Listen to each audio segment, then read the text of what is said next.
Assalamualaikum warahmatullahi wabarakatuh.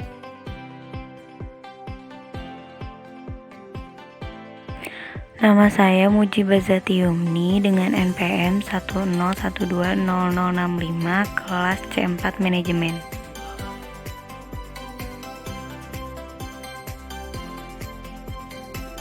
Ma'rifatullah bagian ke-1 Ahamiyatu Ma'rifatullah.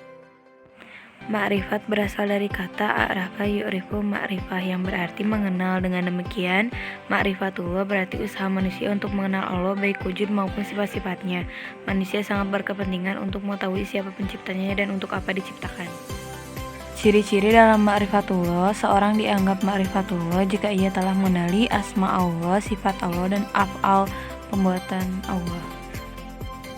Manfaat mengenal Allah. Yang pertama, dijadikannya al-Khalifah, Tamkinuddin, al-Mamnu, al-Barokah, al-Hayatut Thayyibah, al-Jannah. Ma'rifatullah bagian kedua, al-Tariq ila Ma'rifatullah, cara menuju Ma'rifatullah dan menuju pengenalan terhadap Allah. Yang pertama melalui ayat-ayat Allah, yaitu ayat kauniyah dan kauliyah. Yang kedua melalui metode Islam, yaitu dengan nakli dan akal, membenarkan dan menghasilkan iman. Yang ketiga melalui metode selain Islam, yaitu dugaan dan hawa nafsu, ragu-ragu berakibat kufur.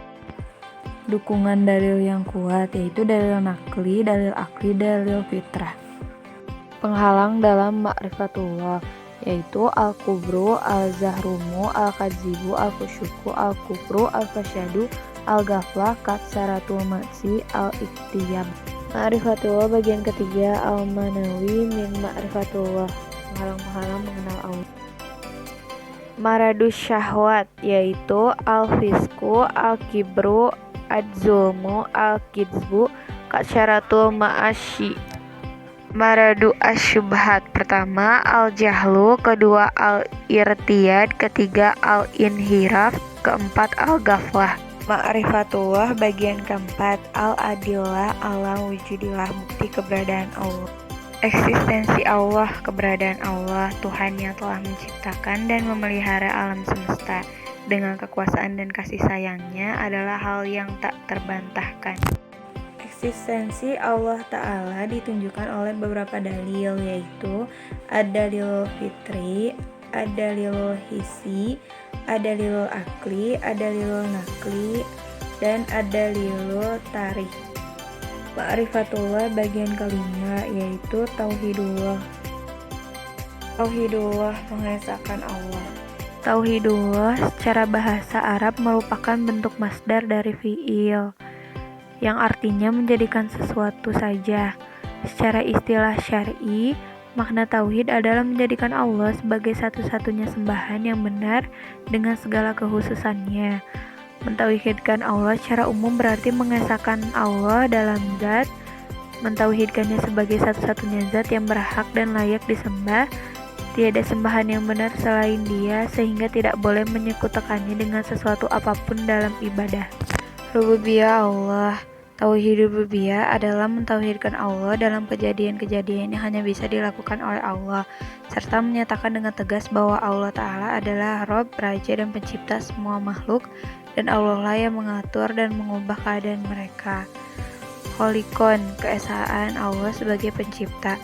Mentauhidkan atau mengesahkan Allah melalui ciptaannya adalah mengakui Allah sebagai satu-satunya kholik, pencipta. Tidak ada yang mengiringi atau menyamakan Allah dalam segala penciptaannya, seperti Allah menciptakan langit, bumi, serta isinya. Razikon, keesaan Allah sebagai pemberi rezeki. Makna mentauhidkan Allah adalah sebagai satu-satunya Rabb, pemberi rezeki. Tidak ada selain Allah yang mampu memberikan rezeki. Allah memberikan rezekinya kepada seluruh makhluknya, baik dari bangsa jin maupun manusia. Malikan, keesaan Allah sebagai pemilik alam semesta. Ketika Allah memperkenalkan namanya di dalam Al-Quran, Dia gunakan untuk menginformasikan siapa hakikat Tuhan yang bernama Allah itu. Yatullah, berpegang tauhid mulkiyah adalah berasal dari kata malika yumliku, artinya memiliki, berkuasa penuh atas yang dimiliki.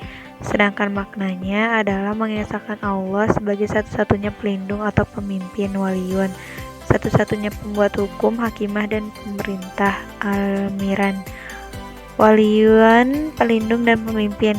Allah adalah pelindung dan pemimpin bagi seluruh makhluk di alam semesta. Hakimah, pembuat hukum. Sebagai Tuhan yang satu dan tidak memiliki tandingan, maka Allah bertanggung jawab sebagai pembuat hukum dalam menjalankan kepemimpinannya di alam semesta berupa Alkitab, yaitu Injil, Taurat, Zabur, dan Al-Quran. Allah menurunkan kitab-kitab dan Al-Quran sebagai suatu aturan yang harus dijalankan dan menjadikannya sebagai pedoman dalam menjalankan kehidupan. Amiran, pemerintah. Sebagai Khalik dan Hakim, Allah berhak untuk menurunkan rasul-rasul serta menetapkan hukum. Maka Allah sendirilah yang menentukan sistem pemerintahannya yang sesuai dengan pemerintahannya. Goyatan yang dituju. Dalam melaksanakan kewajiban untuk mengesahkan Allah sebagai bentuk dari keyakinan seorang hamba terhadap Robnya, maka tentunya seorang hamba akan mengetahui Allah sebagai satu-satunya yang dituju, yang diibadahi dan disembah. Ilahan ma'budah, Tuhan yang disembah. Makna dari ilahan ma'budah ini menjadikan indikasi bahwa hanya Allah sebagai satu-satunya yang wajib disembah dan diibadahi. Tidak ada Tuhan selain itu yang menjadi tandingan sebagai ilah yang disembah.